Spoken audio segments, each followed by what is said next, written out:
Assalamualaikum warahmatullahi wabarakatuh. Hai teman-teman, kembali lagi bersama saya.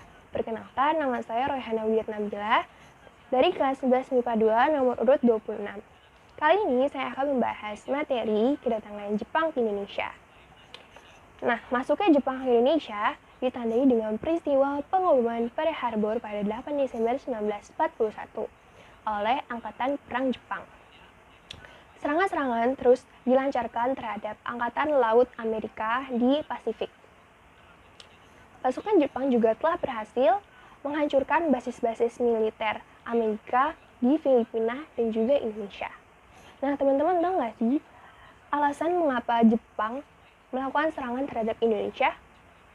Nah, alasannya itu yang pertama adalah untuk mendapatkan cadangan logistik dan bahan baku industri seperti minyak bumi, aluminium, dan juga timah. Sebab persediaan minyak di Indonesia diperkirakan mencukupi untuk kebutuhan selama Perang Pasifik. Selain itu, Jepang juga berkeinginan untuk menguasai wilayah Indonesia karena wilayah Indonesia sangat kaya akan sumber daya alam yang dapat dimanfaatkan sebagai perkembangan industri Jepang. Saat Jepang memasuki Indonesia, Jepang juga telah membawa kultur dan ideologi fasisme. Teman-teman tahu nggak sih, fasisme itu apa? Fasisme adalah atau dapat dimaknai sebagai sistem atau sistem pemerintahan di mana kekuasaan berada di satu tangan seorang yang diktator dan otoriter. Fasisme sendiri bermula di Italia pada tahun 1922 dengan tokoh bernama Benito Mussolini, yang kemudian juga berkembang di Jerman pada tahun 1933 yang selanjutnya berkembang di Jepang.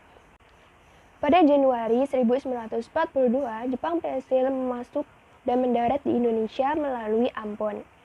Pasukan Jepang juga berhasil menguasai seluruh wilayah Maluku. Meskipun pasukan KNIL dan pasukan Australia berusaha menghalangi, namun kekuatan Jepang tidak dapat dibendung. Daerah Tarakan, Kalimantan Timur juga berhasil dikuasai oleh Jepang bersamaan dengan Balikpapan pada 12 Januari 1942. Jepang kemudian melakukan serangan terhadap Sumatera setelah berhasil memasuki Pontianak. Bersama dengan itu, Jepang juga melakukan serangan terhadap Jawa pada Februari 1942. Pada 1 Maret 1942, pemerintah Jepang berhasil menang dalam Perang Asia Pasifik. Kemenangan tersebut menunjukkan bahwa Jepang berhasil dalam mengontrol wilayah yang sangat luas, yaitu meliputi Burma dan juga Pulau Wake di Samudra Pasifik. Setelah menguasai wilayah-wilayah di luar Pulau Jawa, pemerintah Jepang memfokuskan untuk menguasai tanah Jawa sebagai pusat pemerintah Hindia Belanda. Untuk menghadapi gerakan invasi Jepang, blok sekutu yang terdiri atas Belanda, Amerika Serikat, Inggris, dan juga Australia membentuk Komando Gabungan Tentara Serikat yang disebut dengan ABDACOM atau American British Dutch Australian Command yang bermarkas di Lembang dengan Letnan Jenderal Terporten yang diangkat sebagai Panglima ABDACOM. Dalam pertempuran di Laut Jawa, Jepang berhasil menghancurkan pasukan gabungan Belanda-Inggris yang dipimpin oleh Laksamana Karel Doorman. Pasukan Belanda dan kapal-kapal Belanda yang berhasil lolos terus mengalihkan diri menuju Australia. Sementara itu, Jenderal Imamura dan pasukannya berhasil mendarat di Jawa pada 1 Maret 1942. Pendaratan dilakukan di 3 tempat. Pendaratan di Banten dipimpin oleh Jenderal Imamura sendiri. Pendaratan kedua dilakukan di Eretan Wetan Indramayu oleh Kolonel Tony Chitori. Di pendaratan ketiga di sekitar Bojonegoro dikoordinasikan oleh Mejen Suchihachi. Untuk menghadapi pasukan Jepang sendiri, sebenarnya pasukan sekutu telah mempersiapkan diri berupa tentara gabungan ABDACOM, satu kompi kadet Akademi Militer Kerajaan, dan Korps Pendidikan Perwira Cadangan di Jawa Barat. Di Jawa Tengah sendiri telah disiapkan 4 batalion infanteri. Sedangkan di Jawa Timur terdiri 3 batalion bantuan Indonesia dan 1 batalion marinir dengan ditambah satuan-satuan dari tentara gabungan Inggris dan juga Amerika. Meskipun demikian, tentara Jepang berhasil mendarat di Indonesia, tepatnya Pulau Jawa dengan jumlah yang sangat besar sehingga perlawanannya tidak dapat dibendung. Tentara Jepang dengan cepat berhasil merebut pusat-pusat kekuatan tentara Belanda di Jawa. Tanggal 5 Maret 1942, kota Batavia berhasil jatuh ke tangan Jepang. Tentara Jepang terus bergerak ke selatan menuju kota Buldenzorg atau Bogor.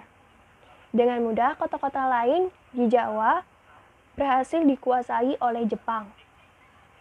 Akhirnya, pada tanggal 8 Maret 1942, Letnan Jenderal Terporten menyerahkan atau menandatangani penyerahan tidak bersyarat kepada Jepang yang diwakili oleh Jenderal Imamura sebagai wakil dari Jepang.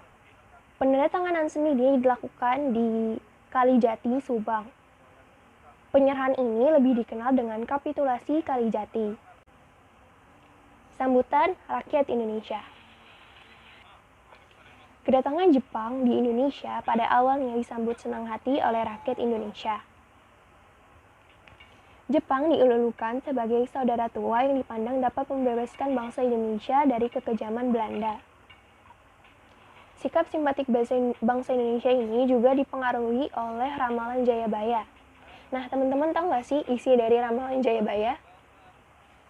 Isi dari ramalan Jayabaya antara lain, ayam jantan berbulu kekuning-kuningan yang datang dari sebelah timur akan mengusir kerbau kuning bermata biru. Nah, seperti itu isinya. Di mana-mana terdengar ucapan "Banzai, Banzai" atau yang artinya "Selamat datang, selamat datang". Sementara itu, pihak tentara Jepang telah terus melakukan propaganda untuk terus menggerakkan dukungan rakyat Indonesia. Setiap hari, Radio Tokyo selalu memperdengarkan lagu Indonesia Raya di samping lagu kebangsaan Jepang sendiri, yaitu Kimigayo. Bendera merah putih juga boleh dikibarkan di samping bendera Hinomaru atau bendera Jepang. Melalui radio juga dipropagandakan barang-barang Jepang itu murah harganya sehingga rakyat Indonesia bisa dengan mudah mendapatkan barang buatan Jepang. Simpati dan dukungan rakyat Indonesia itu juga karena perilaku Jepang yang sangat membenci Belanda. Tentara Jepang sendiri terus mempropagandakan bahwa kedatangan tentara Jepang ke sini adalah untuk membebaskan bangsa Indonesia dari cengkraman bangsa Belanda. Jepang juga akan membantu memajukan bangsa Indonesia melalui program Pan-Asia Jepang yang akan memajukan dan menyatukan seluruh Asia. Bahkan untuk meneguhkan atau meyakinkan tentang program Pan-Asia, Jepang berusaha membentuk perkumpulan 3A. Teman-teman tahu nggak sih 3A itu apa? 3A itu merupakan perkumpulan yang dibentuk oleh Jepang. Nah, isi dari 3A itu adalah Jepang Pemimpin Asia, Jepang Pelindung Asia, dan Jepang Cahaya Asia. Gerakan 3A sendiri didirikan tanggal 29 Maret 1942 dan dipelopori oleh Shimizu Hitoshi dengan diketuai oleh M.R. Syamsuddin. 3. Pembentukan pemerintahan militer.